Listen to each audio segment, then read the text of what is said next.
जिनके यहाँ पितृदोष होता है, काल सर्प दोष होता है, वास्तु दोष होता है, उनको ज्यादा कुछ नहीं करना होना। महाराज एक बेल का फल लीजिए। क्या लेना है? बेल का फल, बेलपत्री का जो फल होता है उसको ले लो। उसके अंदर का जो गुर्दा होता है, अंदर का जो भाग होता है, उसको निकाल लीजिए और उस बेल के फल में आटा सेक कर उसमें शक्कर मिलाकर उसको उसके अंदर भर लीजिए। अमावस्या के दिन सुबह 10 बजे से पहले उस बेल फल में, जिसमें तुमने पंजेरी भरी है, आटा सेक कर भरा है शक्कर के साथ में, उसको अपने घर में घुमाने के बाद में जिसको काल सर्प दोष बताया है, पितृदोष बताया है या वास्तु दोष का स्मरण बताया है, घर में सब दूर घुमाकर अपने परिवार का हाथ का स्पर्श कराकर पीपल के पेड़ के नीचे का खड्डा खोदकर उस बेलपत्र के उस फल को दाब दीजिए। उस फल को उसमें दबा दीजिए। महाराज केवल एक अमावस्या करना रहता है, पितरों के दोष से मुक्ति मिलती है और हमारे घर के कार्य सफल होना प्रारंभ हो जाते हैं।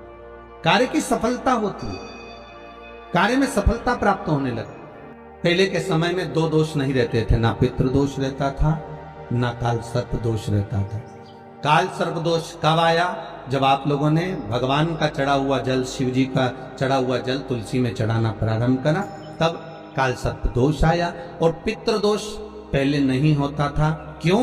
क्योंकि लोग घर के मटके में से, घर के हंडे में से, घर के परिंडे में से लोटा भरकर पानी लेकर जाते थे और शंकर को चढ़ाते थे। घर का जो रसोई घर होता था वो बीच केंद्र में होता था, रसोई घर घर के मध्य में होता था। तो वहां से जब पानी लेकर जाते थे, परिंडा, मटका, हंडा पितरों का स्थान माना गया। वहां से जब पानी भरते और ले जाकर शंकर जी को चढ़ाते तो पूरे घर में से पानी निकलकर जब शिव को चढ़ने के लिए जाता था तो पूरे घर का वास्तु दोष, पितृदोष समाप्त हो जाता था। अब आज के जमाने में मंदिर का लोटा उठाकर, मंदिर का पानी भरकर शंकर जी को चढ़ा देते हैं तो ना वास्तु दोष समाप्त होता है, ना पितृदोष समाप्त होता है, ना काल सर्प दोष समाप्त होता है।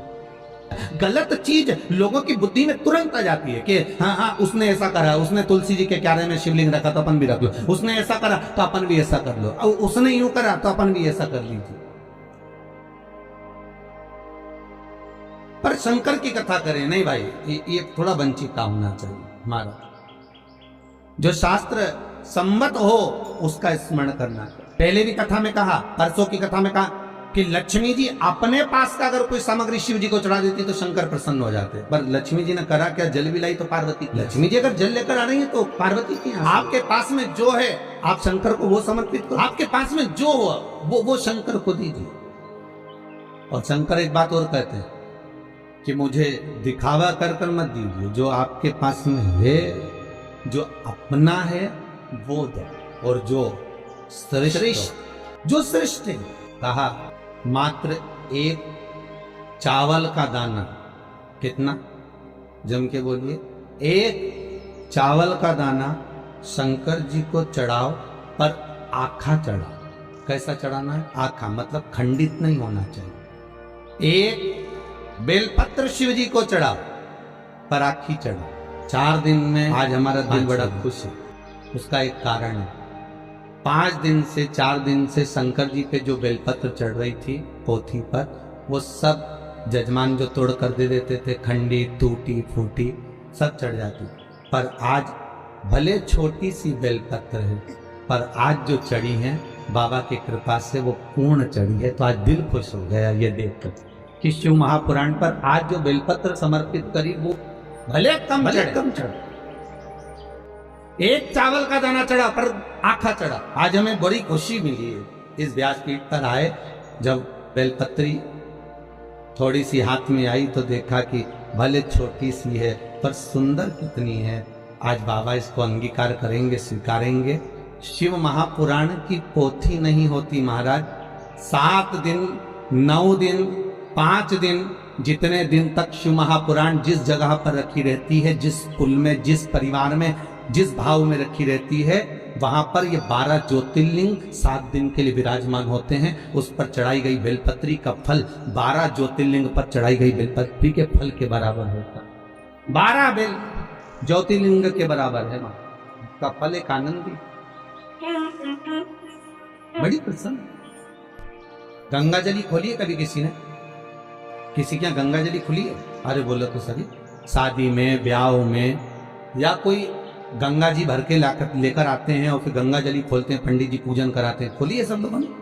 तो गंगा जली खोलते हैं तो उस गंगा जली के खोलते समय गंगा जी का सुहाग चढ़ाते हैं। बोलो चढ़ाते नहीं चढ़ाते? साड़ी चढ़ाएंगे, बिछुड़ी चढ़ाएंगे, चूड़ी चढ़ाएंगे, सब चढ़ाएंगे, फिर लोटा भी भरेंगे, फिर कलश पूजन भी होगी, फिर गंगा जी को लेके भी आएंगे, फिर मैया आती भी है, शरीरों में लोग हिलते भी हैं, सब कुछ होता है। फिर वहां पर गंगा जी की अगर वस्त्र चढ़ाया, गंगा जी का सुहाग चढ़ाया, गंगा जी की पूजन करी, तो साथ में एक की पूजन और होती है, वो भागीरथ जी की होती। बोलो होती कि नहीं होती?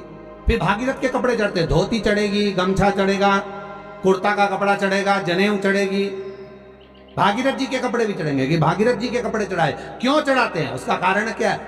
क्योंकि गंगा को लेकर आने वाले श्री भागीरथ जी महाराज। अगर हम केवल गंगा की आराधना कर लेंगे तो गंगा उतना फल नहीं देगी जितना देना चाहिए। अगर हमने भागीरथी गंगा का स्मरण करा कि हे भागीरथ महाराज, आप गंगा को लेकर आए थे, 60,000 काकाओं के उद्धार के लिए लेकर आए, राख के ढेर बन गए थे संत के, केवल एक दृष्टि से वो राख के ढेर बने, 60,000 काकाओं का उद्धार। हे गंगा मैया, भागीरथ जी महाराज लेकर आए गंगा को। तो इसलिए हमारा हिंदू धर्म कहता है कि जब गंगा जली खोली जाती है, गंगा की पूजन करी जाती है, गंगा जली का उत्सव जब करा जाता है, तो सबसे पहले भागीरथ की पूजन करी जाती है कि भागीरथ महाराज इस गंगा को लेकर आए हैं। तो हे भागीरथ जी, आप गंगा को लेकर आए, आप ही से सीखकर हम गंगा जी को हरिद्वार से, प्रयागराज से, इलाहाबाद से हम भरकर लेकर आए हैं। ऐसी कृपा करना गंगा मैया, जैसे आपने भागीरथ बाबा के 60,000 काकाओं का उद्धार करा था, वैसे हमारे पूर्वजों का भी उद्धार कर देना। इस भाव से हम गंगा जी की पूजन करते हैं। भागीरथ के साथ अकेली गंगा नहीं पूजते, हम अकेली गंगा का स्मरण नहीं करते, हम भागीरथी गंगा का स्मरण, हम विष्णुपदी का स्मरण करते। भगवान को पर दुनिया के लोगों की आदत ये थी, अच्छी चीज होती है ना वो अपने लिए रख लेते। बहुत अच्छी साड़ी है तुम्हारे पास में तो बहू को दे दोगी, और अच्छी साड़ी है तो तुम अपनी बेटी को दे दोगी, साड़ी थोड़ी भी गड़बड़ है तो भागवत पे चढ़ा दोगी। इतनी खुश होकर चढ़ाओगी, भागवत महारानी पे चढ़ा दी। अब तुम सोचोगे भागवत जी पे साड़ी चढ़ा दी, और वो साड़ी जो किसी काम की नहीं, वो साड़ी जो किसी के काम की नहीं, जब तुम्हारी बेटी के काम की नहीं, तुम्हारी बहू के काम की नहीं, तुम्हारे काम की नहीं, तो तुमने जो भागवत जी पे चढ़ाई वो महाराज की पत्नी पहनेगी? अरे बोलो तो कहीं नहीं पहने। पर एक चढ़ाओ पर अच्छा चढ़ाओ, एक चावल का दाना चढ़ाओ अच्छा चढ़ाओ, एक बेलपत्र चढ़ाओ भगवान को पर वो अच्छी चढ़ाओ, एक पुष्प चढ़ाओ अच्छा चढ़ाओ, एक वृक्ष की पत्ती चढ़ाओ पर अच्छी चढ़ाओ, एक दुर्वा चढ़ाओ पर अच्छा चढ़ाओ, एक लोटा पानी चढ़ाओ पर अच्छा चढ़ाओ। दिल से चढ़ाओ। हमें नहीं लेना मंदिर का पानी, हमें नहीं चाहिए मंदिर का जल, हमें तो घर से लेकर जाएंगे, भले इतना सा लेकर जाएं, वो चढ़ दे। आप बाबा को एक अक्षत का दाना दीजिए, बड़े प्रेम से दीजिएगा, बड़े भाव। एक साधे सब साधे।